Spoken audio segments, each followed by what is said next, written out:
Assalamualaikum warahmatullahi wabarakatuh. Waalaikumsalam warahmatullahi wabarakatuh. Sebelumnya perkenalkan, nama saya Bidan Alanya. Jadi di sini saya terima kasih untuk ibu-ibu semua karena sudah berhadir di ruangan ini, terutama kepada ibu kader, ibu bidan, ibu-ibu perawat. Di sini saya bertujuan untuk kita duduk secara mufakat agar kita akan membahas tentang AKI dan AKB di Aceh Barat. Kenapa kita membahas ini, Bu? Karena kan di Aceh Barat ini sudah rentan yang namanya AKI dan AKB. Karena selama pasca persalinan itu banyak ibu-ibu yang mengalami pendarahan, banyak yang tidak terselamatkan antara ibu dan sang bayinya. Jadi ibu-ibu, bagaimana kita mau bahas ini? Yang pertama saya mempunyai pendapat yang pertama itu seperti kolaborasi dengan dokter Objin. Kenapa kolaborasi dengan dokter Objin? Di sini saat masa trimester 3, jadi saat USG atau saat mengecek kehamilan, ibunya dapat memeriksa ke dokter Objin sekaligus dengan fasilitas kesehatan.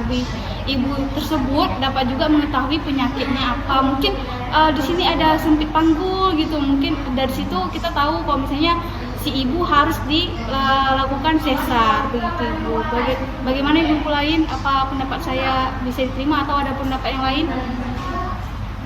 Silahkan Ibu Kader.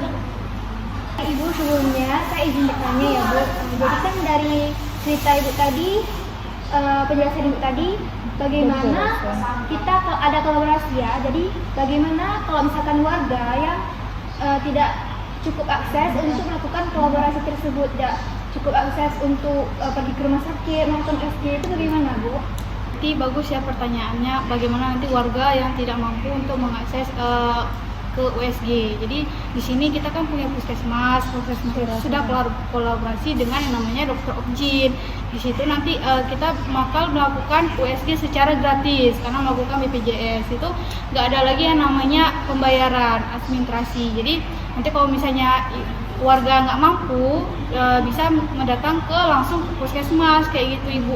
Tanpa ke puskesmas juga bisa langsung ke tempat PMB yang sudah kolaborasi dengan dokter Objin. Itu nanti kita bisa langsung mendeteksi selain penyakit juga bisa langsung mengecek usia kehamilan atau untuk kehamilan sang ibu gitu. Kolaborasi, dan kalau misalnya dari warganya tidak ada yang mampu untuk berkolaborasi, berarti warganya bisa ke puskesmas untuk melakukan USG. Nah, kalau misalnya tidak bisa di tempat puskesmas, bisa ke PMB, tempat juga.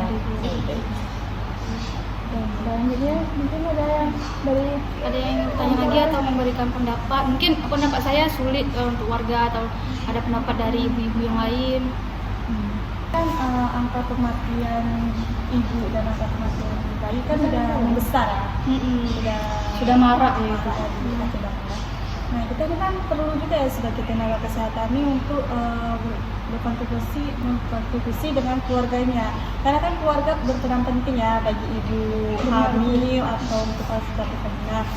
Nah, gimana kalau misalnya saran saya, kita ini sebagai tenaga kesehatan ini mencari tahu kesehatan pasien. Saran saya kan kita kan sebagai tenaga kesehatan ini kan berkontribusi lah dengan keluarga pasien. Nah, buat saya ini kita mencari tahu nih apa ibu hamil atau komplikasi lain untuk mencegah kematian ibu dan bayi. Nah, kita harus cari ke rumah keluarga lah, kita cari permasalahannya dan katanya. Jadi dari saya seperti itu. Baik, terima kasih kepada Ibu Dewi. Pertanyaan saya di sini yang kita mencari data kesehatan itu sang ibunya atau dengan keluarganya, Ibu?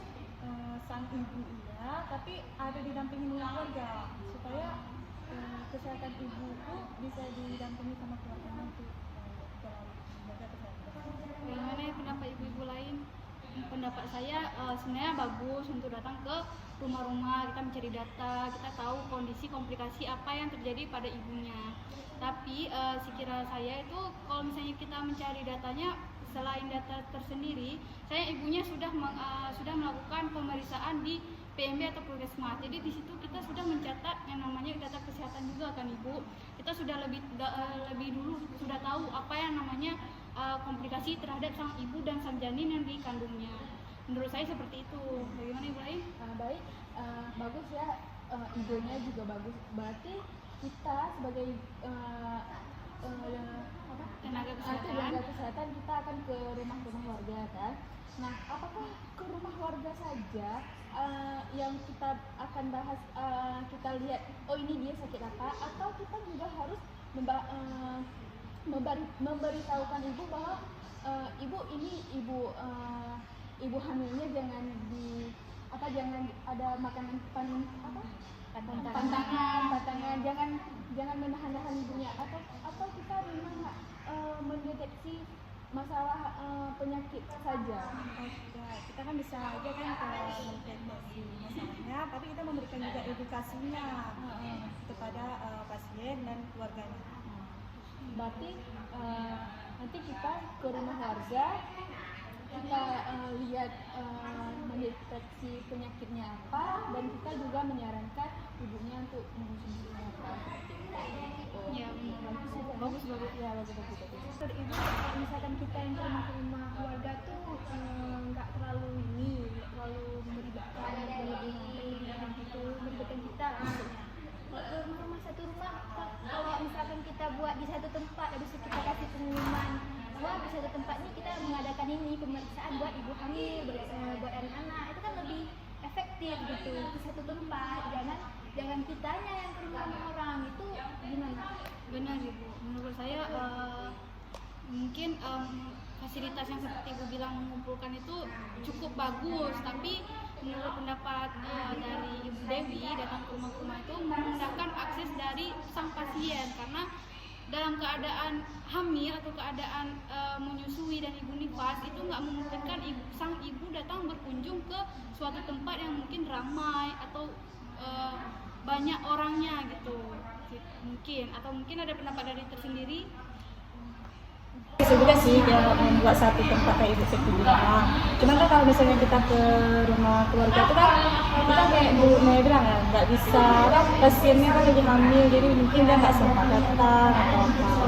Berarti dari kita mensempatkan diri untuk Kunjungan ke rumahnya. Seperti misalnya kita melakukan kunjungan nifas atau neonatal, itu bisa sekaligus kita mengecek data kesehatan sang janin, sang bayi dan sang ibu. Iya sih, pendapatnya benar juga. Kalau misalkan pendapat tadi itu benar juga sih, kalau kita aja yang ke rumah. Tapi kalau misalkan udah tahu ibunya seperti itu dalam kondisi yang tidak stabil, kan kemungkinan sudah dibawa rujuk ke tempat bidan langsung, bukan di rumah, bukan kita yang datang ke rumah. Karena posisinya pun ibu ini kan tadi kayak seperti kata Benaya ya, mungkin udah Kolaborasi OSG hamilannya mungkin terganggu gitu, kan udah langsung ke tempat bidannya, atau nggak mungkin di rumah kita yang pergi.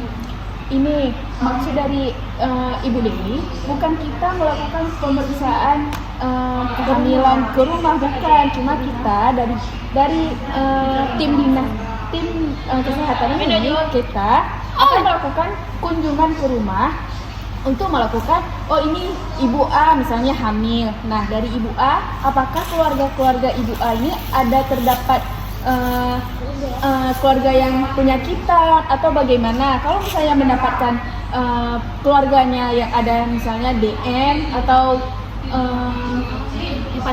hepatitis atau semacamnya, kita di tim kesehatan ini kita bisa mencegahnya, atau kita bisa memberikan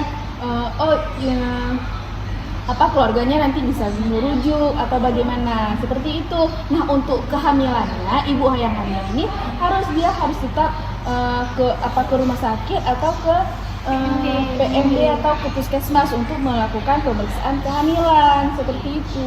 Benar Ibu, intinya tidak terjadi penularan atau risiko yang berlebihan, dapat dicegah begitu Ibu. Ada yang lain? Izin Ibu. Baik Bu, jadi menurut Ibu bagaimana cara kita mengakses pelayanan kesehatan ke desa terpencil? Baik Ibu, saya akan menjawab pertanyaan dari Ibu. Kan kita ini kan tim dinas kesehatan kita ini harus bekerja sama dengan tim dinas yang ada di desa yang terpencil di sana ya Ibu. Maksudnya di desa yang terpencil di sana tuh pasti ada pelayanan kesehatannya juga ya Ibu, seperti puskesmas, pustu. Nah, tim kita nih harus bekerja sama dengan tim mereka supaya kita lebih mengetahui akses pelayanan yang ada di desa yang terpencil di sana ya Ibu. Berarti kalau misalnya kita turun ke desa terpencil, berarti tenaga kesehatan harus bersedia ya Ibu. Mau nggak mau dia harus ke titik lokasi tersebut. Ya benar. Harus bersedia. Begitu. Baik, terima kasih kepada pendapat Ibu yang sudah tanya jawab pada hari ini ya. Dari pendapat yang lain, bagaimana kalau kita menjalankan setiap pendapat itu sekaligus, kolaborasi ada, pihak keluarga ada, dari fasilitas pelayanan ada, akses juga ada. Bagaimana Ibu? Boleh. Kita bakal bergantian seperti itu. Gitu. Nanti kolaborasi bisa langsung ke akses pelayanan. Desa terpencil melakukannya berbarengan. Itu pendapat saya kolaborasi dengan dokter dan puskesmas yang lain, betul seperti itu. Nanti datang ke desa terpencil itu juga ada fasilitas tenaga kesehatan yang bersedia. Atau nanti waktu turun ke desa terpencil, Ibu datang ke rumah sekalian kita mendata kesehatan seperti pendapatnya Ibu Dewi. Bagaimana Ibu sekalian? Kalau kita mencakup semua pendapat ini, kita mengerjakannya semua. Bagaimana Ibu? Saya setuju itu lebih efektif ya, langsung sekalian gitu. Ya, sekalian kita memberikan edukasi yang penting untuk mencegah AKI dan AKB. Bagaimana Ibu? Setuju. Baik, untuk tenaga kesehatan yang lain, pokoknya kita terus bersedia untuk menghindari namanya AKI dan AKB. Angka kematian ibu dan angka kematian bayi. Nah, baik, saya pamit undur diri ya. Wassalamualaikum warahmatullahi wabarakatuh. Waalaikumsalam warahmatullahi wabarakatuh.